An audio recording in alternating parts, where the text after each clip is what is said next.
Here we go. Here we go. We are back.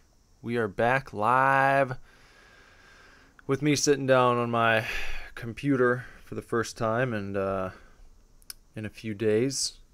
It's been a little bit of time, hasn't it?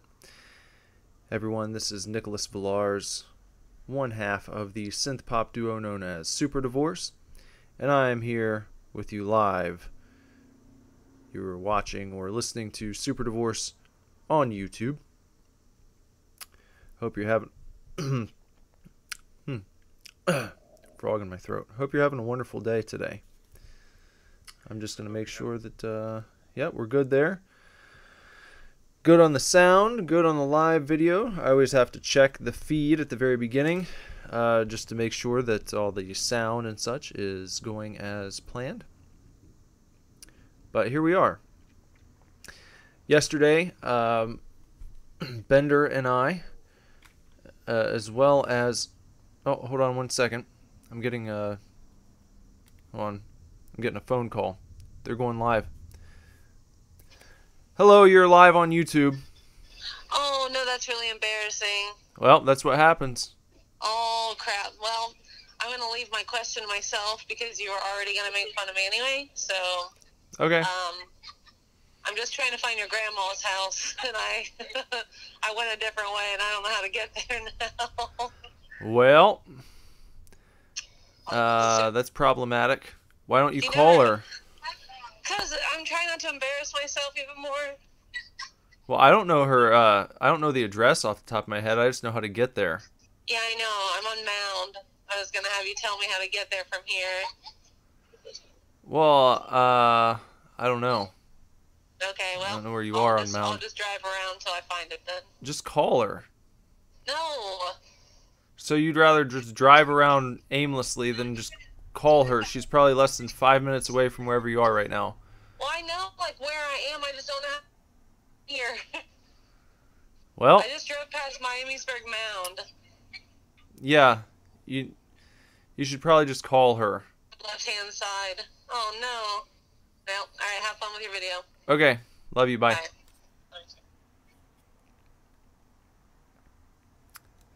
So that was my wife calling in live. She's taking our son over to my grandma's house to stay the night, and she's apparently lost her way. And I don't know, yeah, as you heard there, I don't know my grandmother's street address. I know how to get there, but I don't know the street address off the top of my head. I've never really paid attention to it, to be honest with you. Her old house, I could tell you, the one that I went to when I was a kid, but then she moved several years ago, and I don't know the new place. I don't know. I know how to get there, like I said. I can navigate, but I can't tell you the street address off the top of my head. So, yeah. You know, people are always talking about how men are too stubborn to ask for directions. Well, you just heard it there. My wife could call my grandmother right now, and she could direct her right to the house. She refuses to do so. She'd rather drive around aimlessly and search for it. So, all right then. Fine. Fine then. So here we are. This was yesterday, last evening. Bender, myself, my young son Lazarus, the other boy Emerson, he was there with us too. He was over with Jess during this time. He was being highly problematic yesterday. He was not being the easiest baby to have at a convention. You know, so my wife was off with him. She was trying to feed him and care for him and keep him satisfied. And he was just he was being a real butthead yesterday, folks. The whole way home. Well, not the whole way home. It was about a 2-hour drive to Indianapolis and then 2 hours driving back. A real whirlwind of a day yesterday.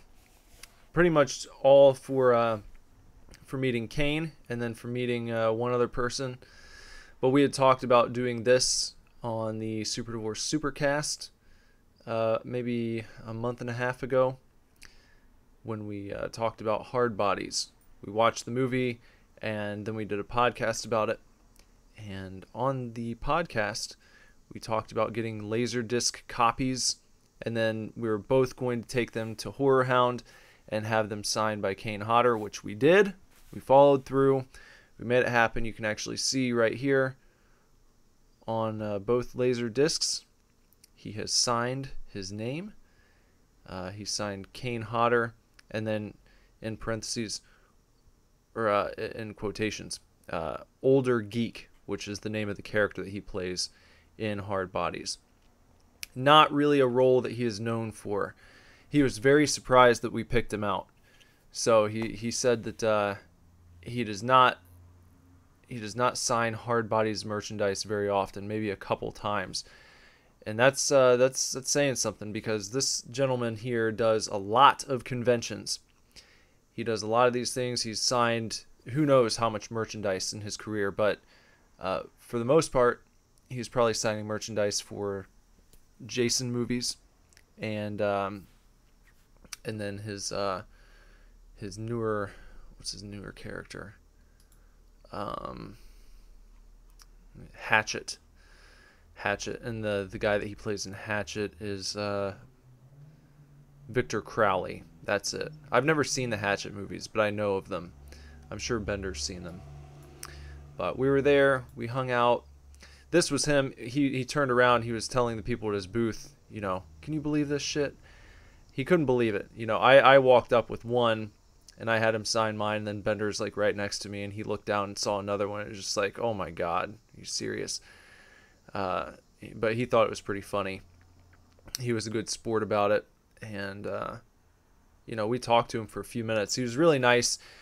When you're sitting there, or when you're standing in front of his booth, you're kind of expecting to be rushed along, because that's kind of the way that these signings can go sometimes. Is there's so many people waiting, so many people trying to get in, that it can be, well, it can be a little rushed, let's say, because they're trying to get everyone in and out, and then there's usually someone from the convention standing nearby, and they'll kind of rush people along if they feel like they're starting to converse past their limit, because these lines can get pretty enormous. Bender saw Robert Englund when he first got there. He waited in line for like 2 hours to meet him, the guy who played Freddy Krueger, if you're not familiar with the actor's name. Oddly enough, look right here. Here's a Freddy Krueger vintage sweater hanging up on the side of this little booth. Anyway, Kane was really nice, fantastic guy. He actually met my son when we were at a convention in Knoxville, Tennessee a couple years ago. We were there with my wife's tattoo group that she travels with sometimes. They go around and they tattoo at some of these pop culture conventions, and sometimes they do just like full-blown tattoo conventions. But they will set up at like Comic-Cons, and it's a pretty cool little deal that she gets to be a part of. But the guy who runs that group knows like everyone, and he can oftentimes get celebrities to come by and meet all the tattoo artists, and then you get to skip the line. You don't have to pay. You end up getting more one-on-one, less pressured interaction with whoever it is you're trying to meet. So it's a pretty cool thing. But when we met Kane before, it was actually when we were out to dinner. All the tattoo artists and the guy who runs the tattoo group, we were, I believe, eating at the restaurant that was in the hotel where everyone was staying. And Kane just happened to be walking through, and he knows the guy who runs Jess's tattoo group really well, and he walked over to our table and came over and talked to Lazarus for a few minutes, when Lazarus was probably like 2 or 3 years old. He wasn't very old at all, but he came over and talked to him, and we got Lazarus to do the at Kane, and he thought that was pretty great. So Very nice guy. Very nice guy. Yesterday when we went live, what we wanted to do was we wanted to capture the meeting and live stream the whole thing, so we'd have video of it since we had talked about it on the podcast and did all that. Unfortunately, I had my phone out for maybe 30 seconds and someone from the convention came over and told me that I needed to like not take video, which I thought was pretty lame. I get it because these celebrities are kind of lined up in rows in these booths and they want people to pay for pictures and pay for autographs and such.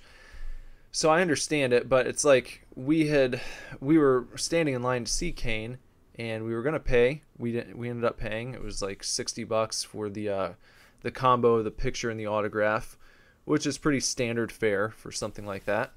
So no big deal. I paid the money. It's like I feel at that point you are a customer of not only the convention, you've paid to get into the convention, now you are paying to have your picture taken with the celebrity. I feel like they could let you get a video of the meeting. I think that would be nice, but whatever. I didn't push the issue because I didn't want something stupid to happen, then us get escorted out, and then not get the autograph at all, which that would have been a real bummer. So I begrudgingly complied, put the phone away, and like, not kidding, maybe less than a minute later, this lady walked over right near where we were standing in line, and she had her phone out, and she was just like going to town on Periscope. She had her camera pointed at Tom Savini, who is a very famous makeup artist. He worked with George Romero on his Dead films, the zombie movies. He's done all sorts of things over the years. Was in a fantastic, horrible film called Children of the Living Dead, which if I had known Tom Savini was going to be at Horror Hound last night, I would have taken it and gotten it signed by him, because he's a legend in his own little world, but he's not a face that everyone's going to recognize. I know him mostly from Children of the Living Dead. That's where I first saw him, and then over time I've come to know him from all the special effects work that he does, but behind the scene guys are not necessarily as well known a lot of times. Savini is one of the more well known special effects guys, one of the more well known behind the scenes dudes. It's not necessarily a movie star, but I would say he is a rock star in his own field. Anyway, his booth, had maybe a few people around it throughout the evening, but he wasn't jam-packed like Kane was. Kane had a line. We waited probably, I would say, close to an hour to meet him. But anyway, this chick walked over, and she had her phone, and she was holding it up very conspicuously and just going to town on Periscope, very loudly blabbering, like, oh, look, there's Billy Zane. Oh, and there's Tom Savini and his wife, and oh, I can't remember her. What's your name? And she's like yelling at them several feet away, and no one came up and said anything to her, and it's just like, what the hell? Why are you allowing this chick? She's not even like standing in line to see anyone. She was just walking around streaming, pointing her camera in all directions, taking video of all these people that were there, and it's like, okay, well, I guess, sure, go for it. A little bit of a double standard there. I was not happy about that. I had a mind to take my camera back out after that happened, but again, I didn't want any trouble. We drove 2 hours to get to the convention last night, and by the time we got there, we only had maybe a little over 3 hours total to get our autographs and then to look around at some of the booths, because there's a lot of cool stuff there that you want to see.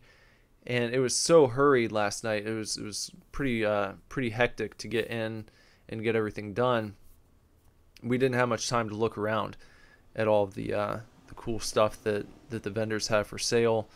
But we made do. It was a fun time. I'm glad we went. I'm glad we got to do this and show it to you guys, at least in picture form, that we lived up to our word. We said we were going to go get these signed, and we did, and here you go. Here's the proof. And there's the man himself. So last night, while we were streaming, in that little bit of time that we were able to go live, Obi-Wan had joined us. Our good brother Obi-Wan was in the chat with us, and he didn't really know who Kane Hodder was, and I said that we would get on and we would give him a bit more of an explanation as to why we would be waiting in line or traveling 2 hours away to see this guy. So Kane Hodder, this fella here, here's a little bit of an older picture of him. Kane Hodder was born on April 8th, 1955 in Auburn, California. He is best known for his role as horror icon Jason Voorhees in Friday the 13th, Part 7, The New Blood, Friday the 13th, Part 8, Jason Takes Manhattan, Jason Goes to Hell, The Final Friday, and Jason X. We'll see his full... Yeah. He is also known for his role as the deformed serial killer Victor Crowley in Hatchet from 2006, Hatchet 2 in 2010, and Hatchet 3 in 2013. He is married to Susan Hodder since 1984. His trademark, if you see him here, see he's got the gloves on. They talked about this right here. Trademark: wears gloves at signing events so he does not leave fingerprints. In actuality, the gloves are worn to cover burn marks from a stunt mishap in the 1980s. And I don't... Yeah, you can't see his arms here. Maybe a little bit right there. But he does have some burn scars, like on the insides of his arms. So that is from a stunt mishap. I don't know exactly what the stunt mishap was. Maybe we can check into that. He is of a towering height and muscular physique. No, he's not really towering. I mean, he's a little taller than I am. But look at this. He's not... I think Bender might be... That's just... No, Bender's not as tall as he is. No, I wouldn't say he's towering. He's not towering. He's bigger than the average fellow, I would say. He keeps himself in good shape, He's got some peaks still, especially for his age, He's got nice biceps. What is this? Wearing a custom charm of the Insane Clown Posse's Hatchet Man logo, holding a machete instead of a hatchet, a reference to his role as Jason Voorhees. Was he wearing that? I don't know if that's what that is. That doesn't look like the Hatchet Man. Often plays killers in films. Yes, well, we all knew that. And heavy scarring on his neck, the result of a stunt mishap. Okay. Says he's been told he was the largest baby ever born in Auburn, California at 11 pounds 9 ounces. Wow, that is a pretty big baby. That is a big baby. Almost 12 pounds. Okay. This says a good portion of his body was burned badly in a stunt mishap during the late 1970s. He suffered third-degree burns over 50% of his body. And he kept going at it. He's still coordinating stunts and such to this very day. So he spends time working with children in burn centers. That's very nice of him. Among his contributions to the Jason Voorhees character, Kane said that Jason should never have to run after his victims, nor would he hurt children or animals. Well, the children thing makes sense because, Jason was a child when he drowned in Crystal Lake. So that makes sense. He kind of sees children as a reflection of the innocence that he lost when he was allowed to drown and came back as this vengeful supernatural killer, just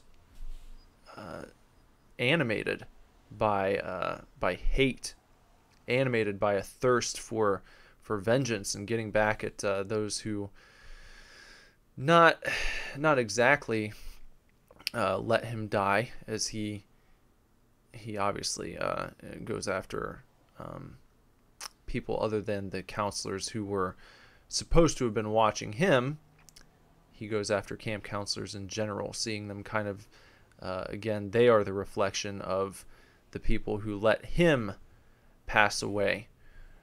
When they should have been watching him, they were all fooling around, and then they got what they got over the years. Even if they didn't really get what they got, they still got it. Even if it wasn't really coming to them, he's taking it out on them. Let's see. Aside from being the only actor to reprise the role of Jason Voorhees, he has also been the only actor to play 3 of the most infamous horror icons in the history of horror films. Besides playing Jason Voorhees in 4 different films, he also played Freddy Krueger's gloved hand at the end of Jason Goes to Hell: The Final Friday, and did the stunts for Leatherface in Leatherface Texas Chainsaw Massacre 3 in 1990. Has the word kill tattooed on the back of his bottom lip. Trying not to read a bunch of these lengthy ones, but that gives you a good idea. You can read into more about Kane Hodder if you're interested. Just head on over to IMDb. I'm sure he's got a Wikipedia page as well. I just wanted to give Obi-Wan an idea of who he was. Here is Kane Hodder as Jason in, let's see, this would be the New Blood, Part 7 of the Friday the 13th series. There he is in the New Blood. Here he is as Jason in Jason Takes Manhattan. This has got a fun scene that I always liked, where he just like he punches the guy's head right off. That's a fun scene that was always amusing to me. This one, I think, this particular movie, I could never be too scared by. All of the bright lights and such of New York, it kind of worked as a buffer against the terror that a little kid might usually feel when they're seeing Jason Voorhees. You know, when he's creeping around in the woods and when he's out sneaking into cabins and sort of, you know, coming up out of the lake and all these kind of things. It's like that's out in seclusion. That's away from help. You're kind of on your own in that setting. But when he's in Manhattan, it's just like more fun. It's like a novelty. So this was never really a scary one. And like I said, there's some pretty amusing parts of it. I saw a meme going around too recently where there's a scene from this movie where he's walking down the street and some guys are listening to a boombox, you know, and he just, without breaking stride, just kicks this boombox right out of his way, and people will kind of modify that scene by having them press play on the boombox, and then some famous pop song from today will begin playing on it, and then yep, here comes Jason Voorhees, and he just kicks the damn thing and blows it apart. So yeah, this is kind of a fun movie. Here's Jason from this would be Jason Goes to Hell right here, looking very worse for the wear. This is when his mask is kind of fused into his bloated head, and he's got kind of boils and just looking very rough in this movie. This is not Jason at his best. This is right before he went to hell. So he's at the end of his rope here. And then here he is doing better than ever in Jason X. And this one was in outer space. If you've never seen this one, it is a fantastically bad movie. I wasn't able to appreciate it the first time I watched it. I think because that was probably right around the age when I started to be able to digest horror movies, especially, as being worthy of watching, even if they weren't good, even if they were awful, you would say.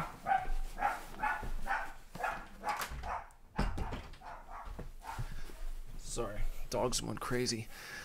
So I think when I saw this one, I wasn't quite ready. I had not I had not quite picked up on that subtle art of appreciating horror movies in particular for being so bad that they're good.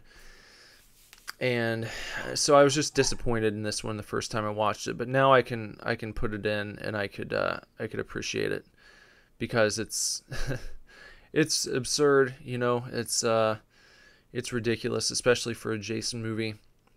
But like I said about Jason Takes Manhattan, this one kind of has that novelty aspect to it. So it's not something you're going to put on and be terrified by. It's something you're going to put on and sit around with friends and laugh about. But as the character Jason goes, he's doing much better in this movie than he was when he went to hell. So that's good. That's all right. And then recently, if you're familiar with the Jason or the Friday the 13th video game, Kane Hodder actually did the motion capture for that, and I pulled up a little video so that you could see how he works. I don't want to play too much of it because this is on another YouTube channel, and I'm not trying to steal their thunder and just rebroadcast something that they've put together. But I thought I would show you one kill scene. This is Kane right here, and this guy right here is playing the part of one of the camp counselors. I just did a little bit of reading about it, and apparently this guy, I can't remember his name, but he did all of the motion capture for all of the camp counselors.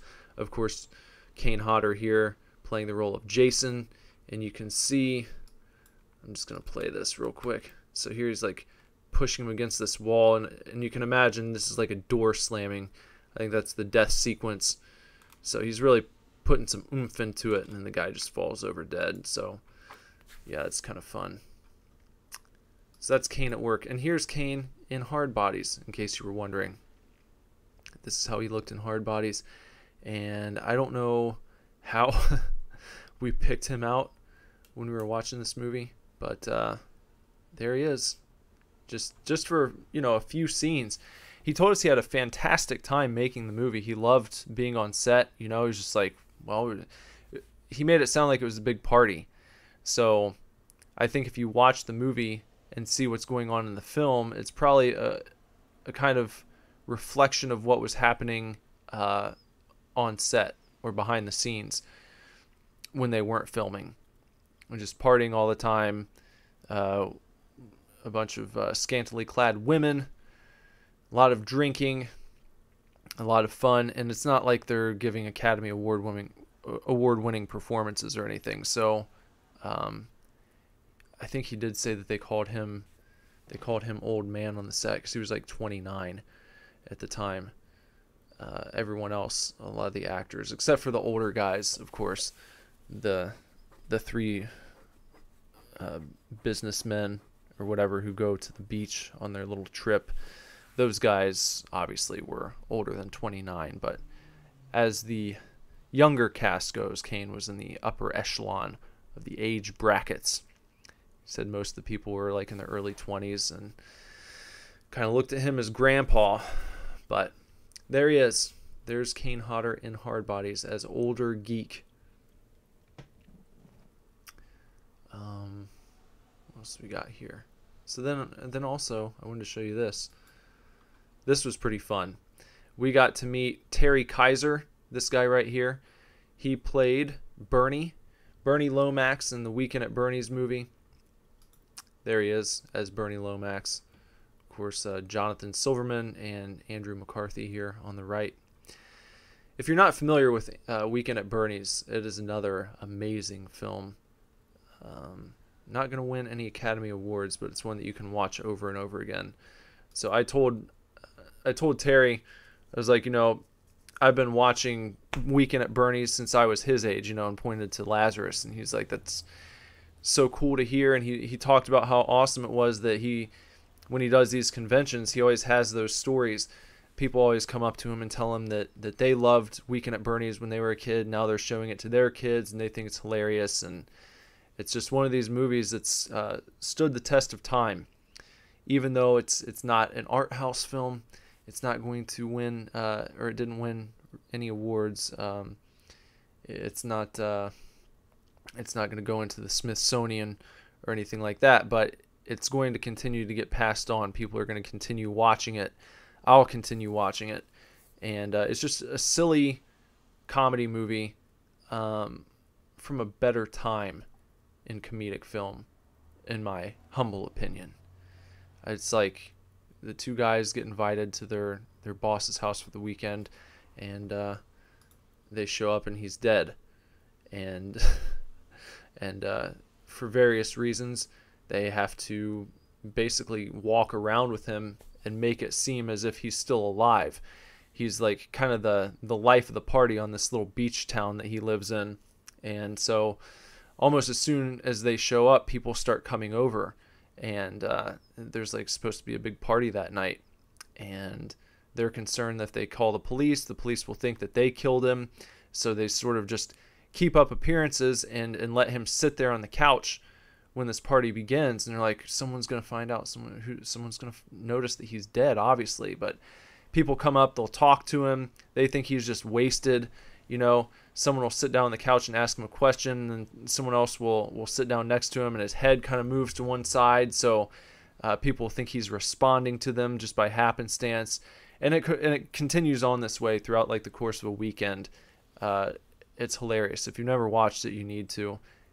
And there's a sequel that's even more ridiculous, where the same two guys end up with him again. Somehow, I can't remember. I haven't seen the sequel in a long time, but his body ends up making its way out of the morgue, and I can't remember how they fall into possession of his body again, but they do, and they end up spending another weekend with him, like in the Caribbean.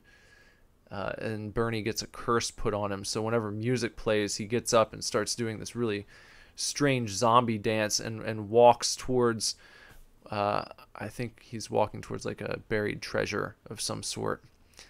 So, yeah, you got to see Weekend at Bernie's. You got to see Weekend at Bernie's too. And if you ever get the chance to meet Terry Kaiser, he's a great guy.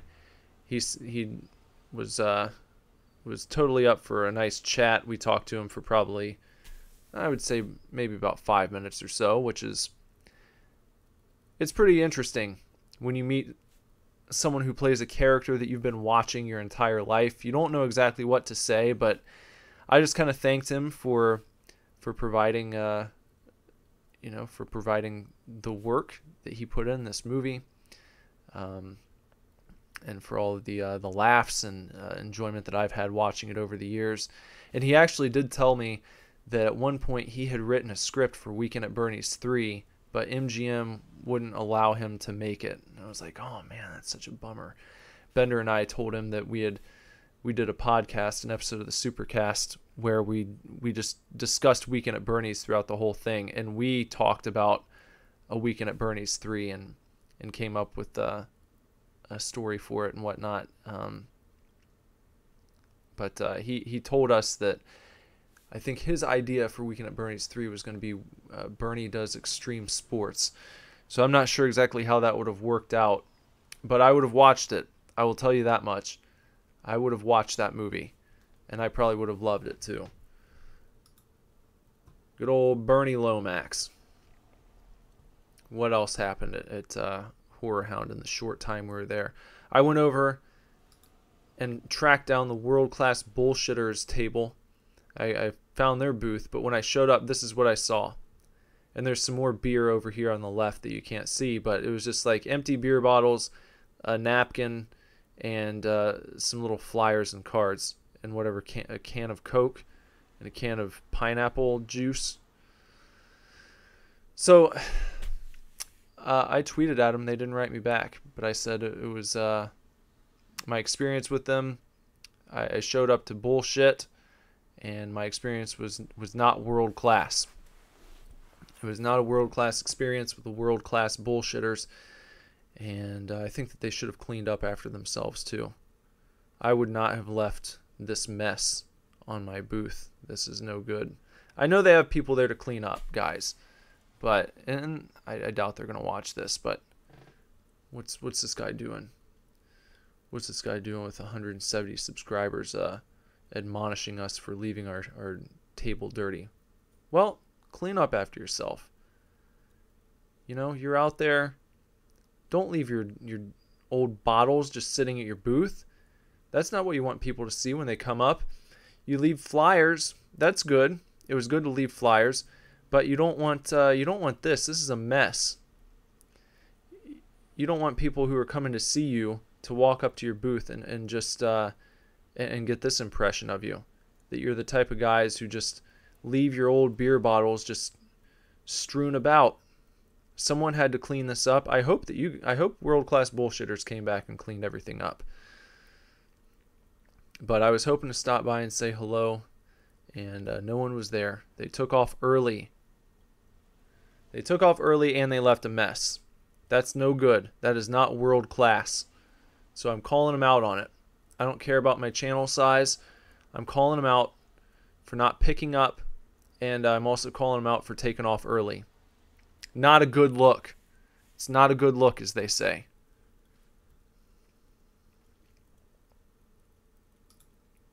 So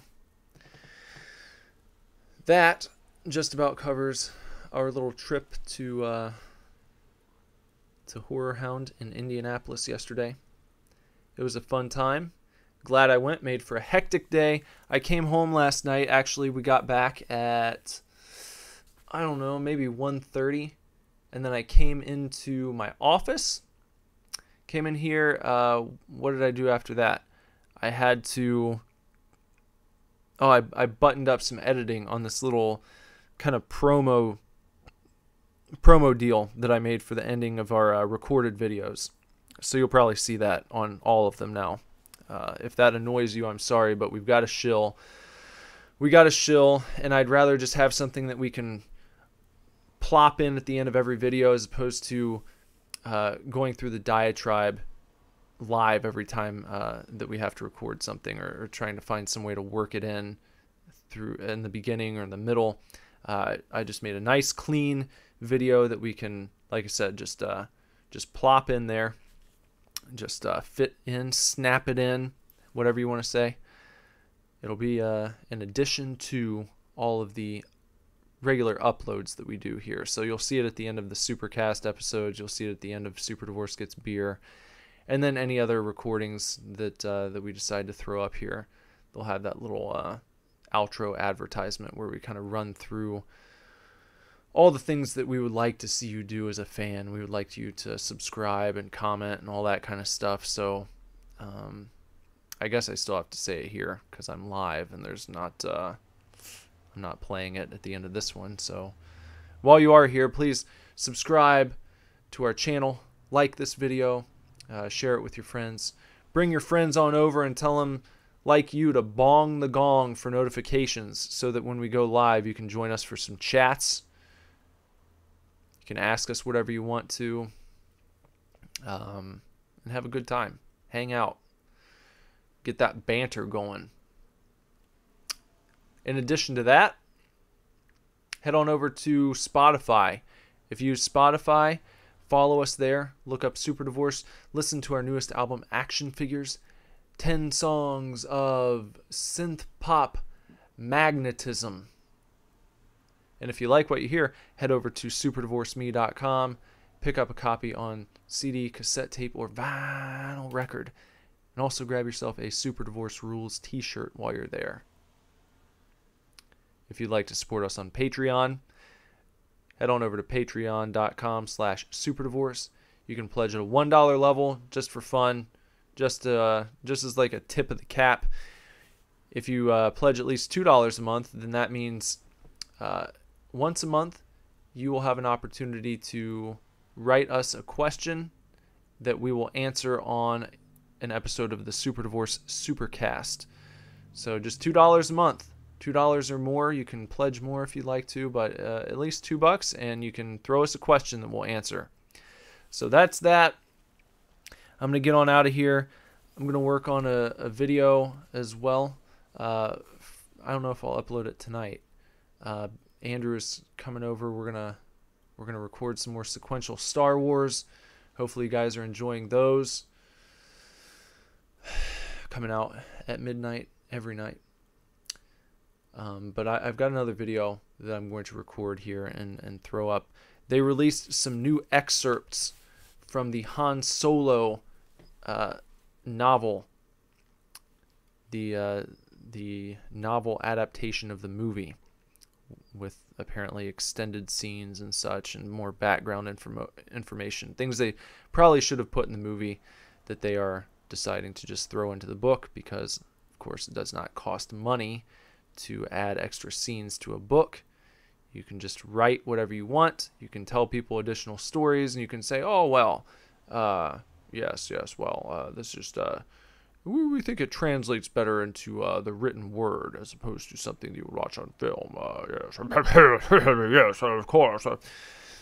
No, it's just, it's laziness. That's about it. But they released some new excerpts, and I'm going to read them to you so that you don't have to read them yourself. And you can listen to those at your leisure. And so please look forward to that video, and please look forward to more from Super Divorce right here on YouTube. Until next time, y'all take real good care. Bye-bye.